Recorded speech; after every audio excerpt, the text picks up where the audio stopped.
समस्त अभिभावकगण, भाइयों बहनों, क्रांतिकारी साथियों को धनवंत सिंह राठौर का प्रणाम। मैं राष्ट्रीय अध्यक्ष अखिल भारतीय अपराध विरोधी मोर्चा। दोस्तों, कल जिस तरह से रिपब्लिक भारत टीवी के प्रधान संपादक अर्नब गोस्वामी की घर से गिरफ्तारी की गई, हमें ये पूरा विश्वास था कि पूरी देश की मीडिया, राजनीतिक दल, सभी सामाजिक संस्थाएं एक स्वर में लोकतंत्र के चौथा स्तंभ पर हमला की कड़ी निंदा करेगी। पर दोस्तों, आज तक अभी तक की जो सूचना है, सारे राजनीतिक दल की प्रतिक्रिया है, सारे मीडिया की जो प्रतिक्रिया है, कहीं ना कहीं आधा आधा 50-50% लगता है। अर्नब गोस्वामी के जहां पक्ष में भाजपा या भाजपा से जुड़े हुए राजनीतिक दल जब पूरी मुस्तैदी से उसके साथ खड़ा है, वहीं देश के एक बड़े राजनीतिक दल कांग्रेस पार्टी के बड़े नेता को कौन कहे, छोटे नेता भी इस घटना की कहीं से निंदा करते हुए नहीं पाया गया है। जहां तक मीडिया चैनल का बात है, हमने देखा कि सारे मीडिया चैनल को देखने पर एक ही बात नजर में आया कि कहीं ना कहीं आज मीडिया भी बटा हुआ है। रिपब्लिक भारत टीवी पर हमला, अन्य टीवी चैनलों के लिए लोकतंत्र के चौथा स्तंभ पर हमला कहीं से नहीं दिख नहीं रहा है। जहां अर्नब गोस्वामी अपने क्रांतिकारी इनकलाब को लेके पूरे देश के लिए आवाज उठाता रहा है, जहां उम्मीद थी कि देश का एक एक चैनल उसके पक्ष में खड़ा मिलेगा, देश की हर राजनीतिक पार्टी, हर सामाजिक संस्था के कार्यकर्ता उसके पक्ष में खड़े नजर आएंगे, लेकिन सच्चाई 50-50 रहा, आधा आधा। आखिर क्यों? आखिर क्यों? क्या लोकतंत्र के चौथा स्तंभ पर इस तरह के हमला की निंदा नहीं की जानी चाहिए थी? क्या उसकी गिरफ्तारी जायज थी या गलत था? यह तो बात का विषय है। हम सभी इस बात से परिचित हैं कि जिस केस में उनकी गिरफ्तारी हुई है, उस केस को 2 साल पहले बंद कर दिया गया था। राज्य सरकार, महाराष्ट्र सरकार के खिलाफ में अर्नब गोस्वामी का जिस तरह से बार बार कड़ा विरोध आ रहा था, सच्चाई को कड़ाई से प्रकट कर रहा था, कहीं न कहीं वही शंका आ गया था कि अर्नब गोस्वामी पर आज न कल बिजली गिरने वाला है, और कल वही हुआ। दोस्तों, एक बड़े पत्रकार की गिरफ्तारी यदि वो दोषी है तो मैं उसका विरोध नहीं करता हूं, लेकिन जिस केस में, जिस आरोप में उसे गिरफ्तार किया गया है, 2 साल पहले ही जांच करके उसे निर्दोष मानते हुए उस केस को बंद कर दिया गया था। कहीं न कहीं अर्नब गोस्वामी की एक कमियां, महाराष्ट्र सरकार के मुखिया के प्रति कड़ा भाषा, कहीं न कहीं ये मुद्दा ही महाराष्ट्र सरकार के लिए एक चैलेंज बन गया था, और महाराष्ट्र सरकार ने उस परिवार को फिर से अनुरोध करने का आग्रह करके आज आप सबको पता है कि 14 दिन के लिए न्यायिक हिरासत में भेज दिया गया उन्हें। दोस्तों, अर्नब गोस्वामी आज देश के एक बड़े पत्रकार में नाम जाने जाते हैं। उनके साथ जब इस तरह की घटना घट सकती है तो आम पत्रकार की क्या स्थिति होगी, आम सामाजिक कार्यकर्ता की क्या स्थिति होगी? और इन बिंदुओं पर सभी राजनीतिक दलों का चुप्पी रहना, 1-2 राजनीतिक दल को छोड़ के, एक ये भी आरोप उन पर लगता रहा है कि कहीं ना कहीं अर्नब गोस्वामी एक पक्षीय पार्टी के पक्ष में या एक गठबंधन के पक्ष में अपनी बात को ज्यादा रखते हैं। अब सच्चाई क्या है वो हम सब से परे नहीं है। पूरे देश की मीडिया को यदि हम अध्ययन करें तो आज पूरे देश की मीडिया, जितने भी नेशनल चैनल हैं, वो प्रेस मीडिया हो या इलेक्ट्रॉनिक मीडिया हो, कहीं ना कहीं आज अलग अलग राजनीतिक दलों में बढ़ चुके हैं। बहुत सारे हमारे मीडिया के वरिष्ठ साथी कांग्रेस से संबंधित, कांग्रेस से जुड़ा हुआ पार्टी के पक्ष में अपनी बात रखते हुए मिलेंगे। वहीं बहुत सारे हमारे मीडिया के साथी भाजपा और भाजपा से जो जुड़े हुए एनडीए गठबंधन में पार्टी हैं उनसे आपको जुड़े हुए दिखेंगे। कहीं न कहीं यही बात आज अर्नब गोस्वामी के लिए पूरे देश की मीडिया को एकजुटता नहीं दिखा पाया, सारे देश के राजनीतिक दल को एकजुटता नहीं दिखा पाया। चलिए, कम से कम अर्नब गोस्वामी के लिए तो देश की 50% राजनीतिक दल या मीडिया या सामाजिक कार्यकर्ता ने आवाज उठाई है।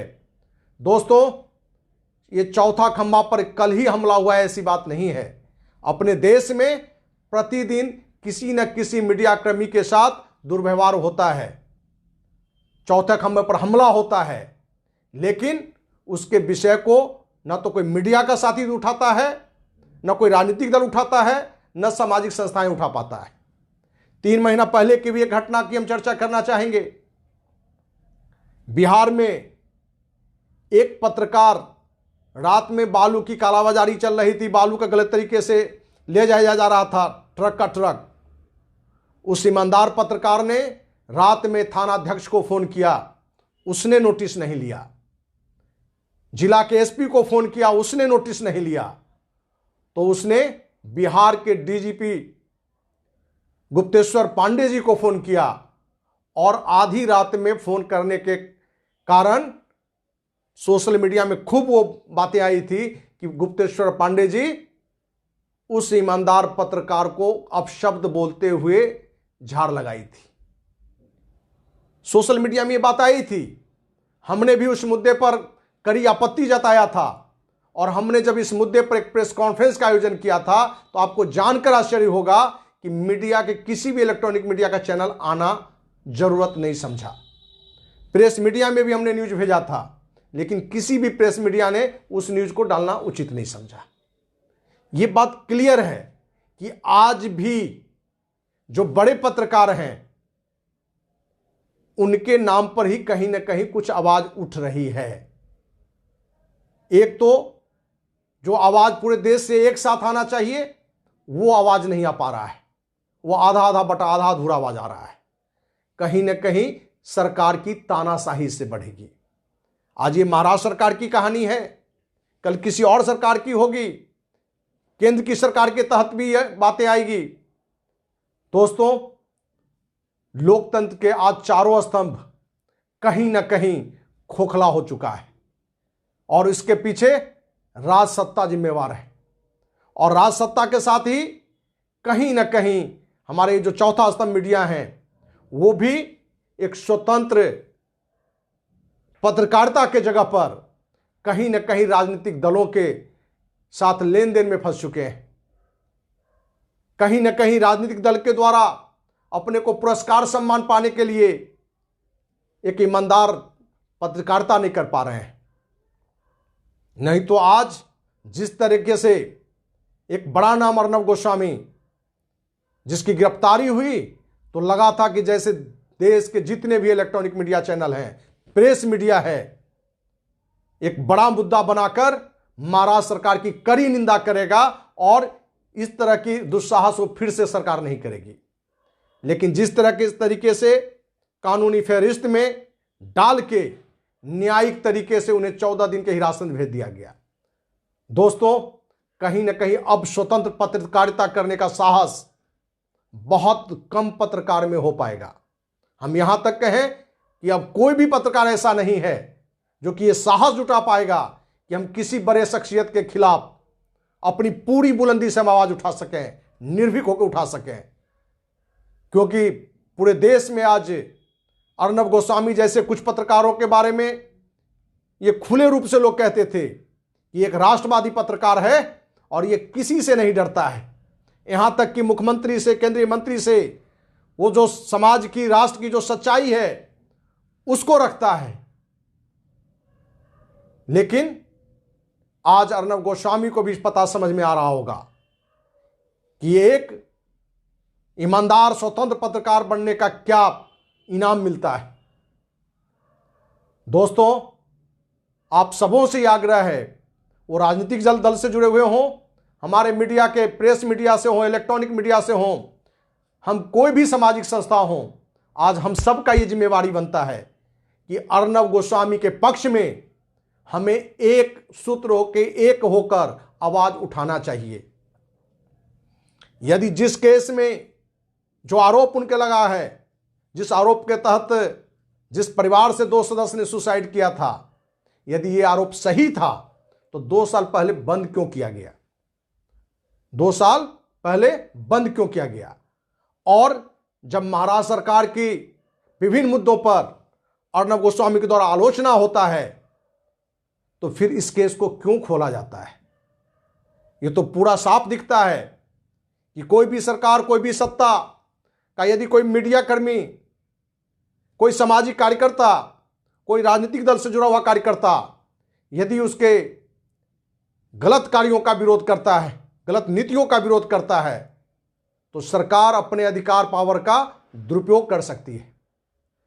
लेकिन दुरुपयोग के विरोध में यदि हम सब एकजुट होकर नहीं खड़ा होते हैं तो कोई भी सरकार हो उसकी तानाशाही बढ़ेगी और एक भी ईमानदार बनने की प्रवृत्ति लोगों में जागृत नहीं हो पाएगा। दोस्तों, हमने जैसे अपने बिहार की सूचना दी कि पत्रकार ने एक ईमानदार पत्रकार का रोल निभाया, डीजीपी ने उसे अपशब्द के द्वारा अपमानित किया, न तो राज्य सरकार ने उस पर एक्शन लिया, न तो कोई प्रेस मीडिया ने एक लाइन पेपर में डाला, न कोई इलेक्ट्रॉनिक मीडिया ने उस पर एक शब्द बोला, क्योंकि वो पत्रकार एक ईमानदार पत्रकार जिसका कोई बड़ा नाम नहीं था, कोई बड़े चैनल का पत्रकार नहीं था, उसका तो सुना भी नहीं गया। वहां भी मीडिया की एकजुटता नहीं दिखा, सरकार की ईमानदारी नहीं दिखी, सामाजिक संस्थाएं विभिन्न उस पत्रकार के लिए आवाज नहीं उठा पाया। क्या आपको लगता है कि ये एक उदाहरण होगा? आज देश के हर राज्य में, हर जिले में ऐसे अनेकों उदाहरण हैं कि मीडिया कर्मी को जिला प्रशासन से लेके राज्य प्रशासन के द्वारा धमकियां दी जाती है और वो चाह के भी जो सच्चाई है उसको सामने नहीं ला पाता है।